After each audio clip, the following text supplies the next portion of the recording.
In this video, I'm going to show you a Tai Chi exercise that will help you sleep better at night.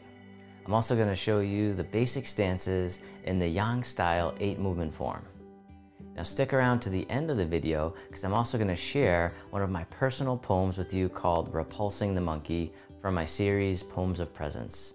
This series was inspired by my Tai Chi and mindfulness practice. So find a place where you can do some mindful movement. You can actually do this exercise sitting in a chair.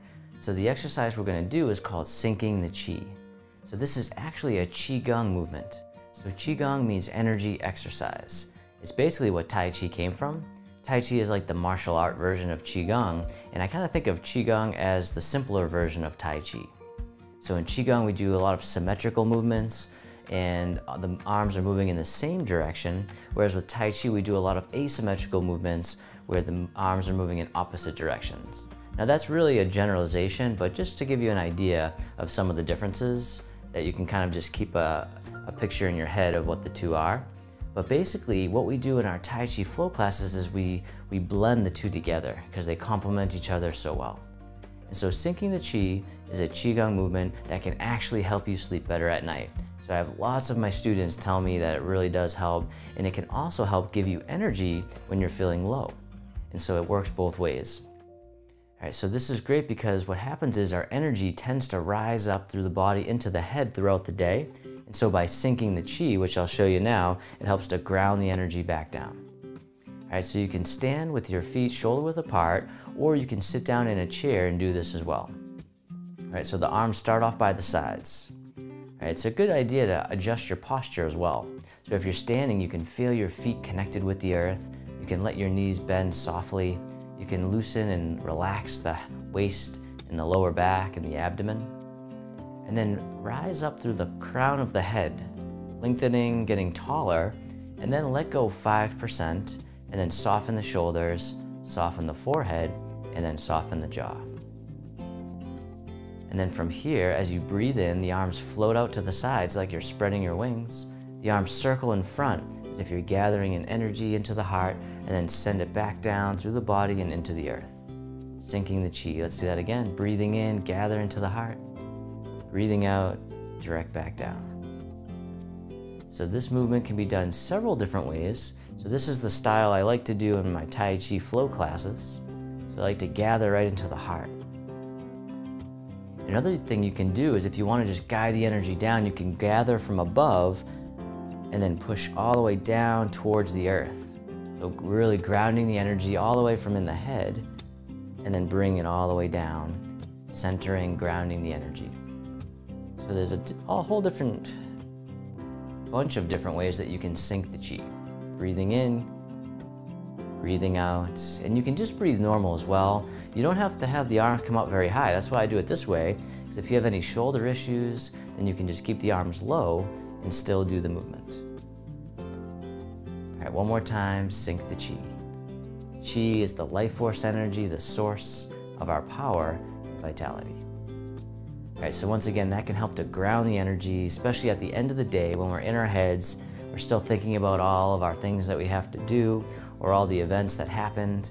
And so that can just help to clear the mind, just get into the body and out of our heads, which can really help with sleep, relaxation, and at the same time, by breathing with the movements, it can increase oxygen to all of your cells, increasing your energy as well.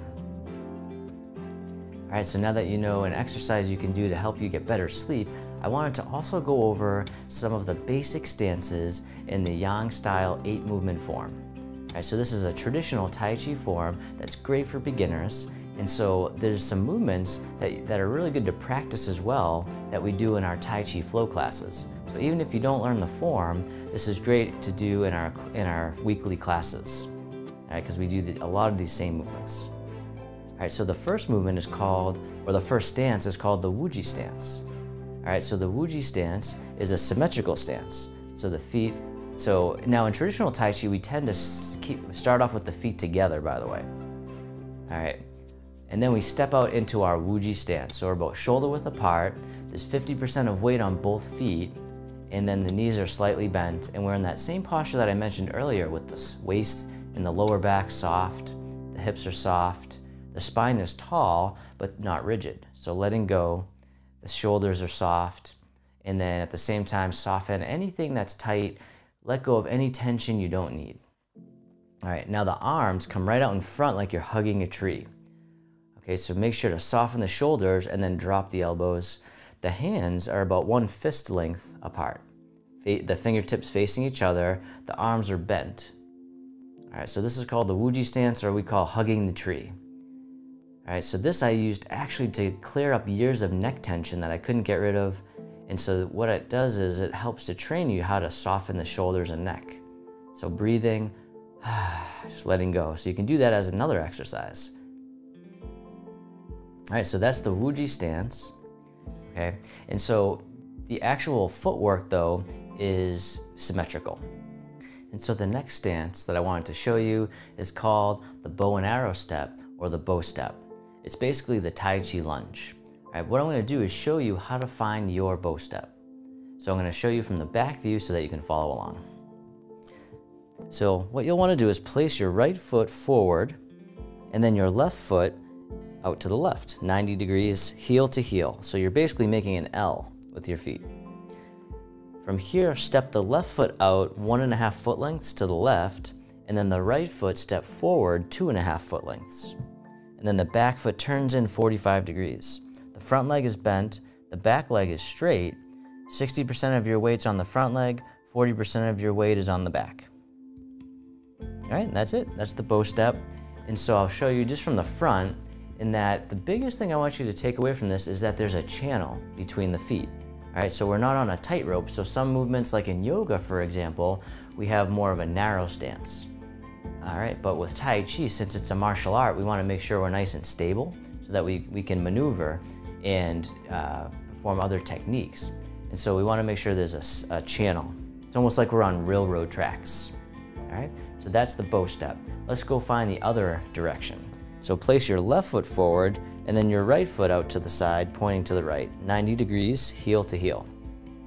Step the right foot out 1.5 foot lengths, and then step the left foot forward 2.5 foot lengths. The back foot turns in 45 degrees. Front leg is bent, back leg is straight, or slightly bent is okay, and 60% of your weight's on the front leg, 40% on the back. All right, so when I say the back leg is straight, for most movements in Tai Chi, there's always usually a little bit of a bend. Okay, so we don't want to lock out our joints. A lot of times that can cause stress to the joints, but there are exceptions, and also in some of the stances as well. All right, and so the next stance is a T-step. All right, so a T-step is more of a transitional step. All right, so what we do is a lot of times, especially in our Tai Chi Flow classes, I'll say step in. So when you step in, you touch the toe down, almost like you're making a T. So your heel is facing towards your leg. The leg is out, 40 or 90 degrees. And so if you were to look up, if you were below me looking up, then the idea is that the foot would look like a T, the foot position. All right, and so basically the purpose of it is to give you a little bit of balance before you step out into your bow step. All right, so for example, if we're doing movements in this symmetrical step, then I'll say step in, so you can step in and then step out. Because in Tai Chi, we usually contract before we expand, right? It's the principle of yin and yang. All right, we can do that on the other side. So as you do a T-step, you shift your weight all the way to one leg and then step the other foot in on the ball of the foot or the toe. And then, for instance, if we want to go into our bow step, we would open the hip and then step into our bow step. All right, let me show you from this angle, from the side, going towards you. All right, because a lot of times in the flow class, I'll say step out to the side. And the idea is that you actually want to step to the side, but diagonal. All right, so I'll say, all right, step in, and then step to the side, and now you're in your bow step. But did you see how I stepped more diagonal? Because if you step straight to the side without going back a little bit, then what happens is now you're on a tightrope, okay? And so it's gonna be harder to balance, which is good for balance, but with traditional Tai Chi, like I said, you wanna make sure there's that channel for stability. All right, so once again, you step into your T-step, open the hip, and then step diagonal into your bow step. See, there's a space between the feet. All right. So the next thing I want you to learn about is the side step. All right, so there's a movement called wave hands like clouds. All right, so the feet are symmetrical, and then what happens is we shift the weight over to one side and lift the foot, and then touch the toe down and then the heel. Then we shift the weight to the other leg, lift the foot, step shoulder width apart, toe down first, then the heel, and then we go back the other way. So you lift the foot, touch toe down, then heel, shift the weight to the other leg so you can lift the foot and touch down again. All right, so there's this symmetrical stance, but it's a side step. Okay, so that's another step we do in the 8 movement form and in other forms in traditional Tai Chi. All right, the next movement is a single leg stance. All right, so there's 2 types of single leg stance that I want you to learn about, and one is for the rooster, stands on one leg. So for this one, the foot is out 45 degrees, and then the front leg lifts up in front. All right, so it's a great movement for balance training, and actually as a physical therapist, I actually have given that as a treatment exercise for many, many patients, probably hundreds. All right, and so for the other side, the bottom foot's out 45 degrees in relation to the front leg, which lifts straight up in front. And so that's the footwork and the stance for the rooster, stands on one leg. And then finally, for step up and kick with heel, there's one other stance, and it's also a single leg stance, but for this one, we have the foot facing straight ahead, and then the foot that kicks out is pointed to the corner, 45 degrees. All right, so same thing on the other side. So that's another way that you can lift the leg and then open the hip. And so that's a great way to increase hip mobility. And so you can do these just as practice, and that can really help train your balance and stability, and also prepare you for traditional Tai Chi forms and in our flow classes. So now that you know the basic stances of the Yang style 8 movement form and an exercise that can help you sleep better at night, I wanted to share with you one of my personal poems, Repulsing the Monkey, from my series, Poems of Presence. The morning sun arises, revealing a pale blue sky. I hear the scattering of leaves and bushes as a squirrel hurries by. The cold winter air creates a slight sting at the tip of my nose. Just enough sensation to keep me present in my body. As discomfort arises, I feel the warmth of my sun pressing up against the front of my body, creating a feeling of love and patience. I experience a deep knowing that I am not alone. My breathing becomes labored as I ascend the hill. The chatter of my thoughts becomes a whisper. The scattered monkey mind becomes settled, just loud enough to let me know that it is there, but no longer steering the ship. Allowing my raw awareness to directly experience the present moment just as it is. Awareness and nature become one.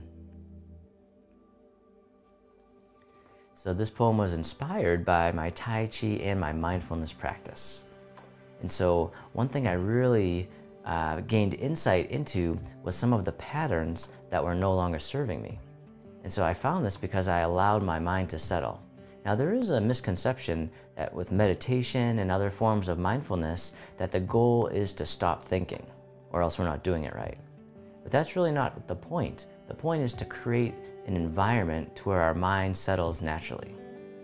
And so as I mentioned, over time, or after years of practice, and now you can get benefits right away, but some of the deeper insights that I got was after a few years of practice, I actually started to notice one of the biggest obstacles I was having from living life fully, and that was my aversion to stress. So pushing away anything that was unpleasant, focusing just on anything that was pleasant so that I could reduce my stress. Now, I did this because when I was 21, my father was 58 and he died from heart disease and diabetes. And so I attributed a lot of that to stress and lifestyle choices, really. And so what happened was I kind of thought of stress as this evil that was going to kill me. And so I tried to avoid stress at all costs. And what it did was it taught me I got into this habit of blocking out anything. And so anything, including difficult emotions. All right, and so as you can imagine, that this is really hard to be in any type of relationship if you don't let in any emotions, right? And I started to feel more like a robot. And so what I had to do was I had to find a way to start turning towards these emotions. And so first, I allowed my mind to settle, without trying to turn off my thoughts, but just creating this presence through mindfulness and mindful movement. Then I started to notice the pattern. And once I noticed the pattern, I could then make the conscious choice to make a change. Now, it wasn't easy to make the change, and it's still a constant practice every day where I try to let in some of the stress, turn towards it so that I can process it and then let it go. All right, so what I was doing was pushing it down where it was just simmering underneath the surface, and I was basically making every decision from that level, and it was really just preventing me from connecting with others and really even being in a relationship. So as I started to let that in, I started to let up these difficult emotions, and therefore I could be there for my partner's difficult emotions, and we could have such a deeper connection and really just more happiness in our relationship and a meaningful life. All right, so I hope that you'll continue to practice, even if it's sinking the chi just for a couple minutes a day. And then in the next video, what I'm going to do is I'm going to tell you all about some of the health benefits of Tai Chi, and we're going to do another mindful movement practice so that you can keep up your momentum with Tai Chi the fun and easy way. So just click on the link here, and I'll see you over there in the next video.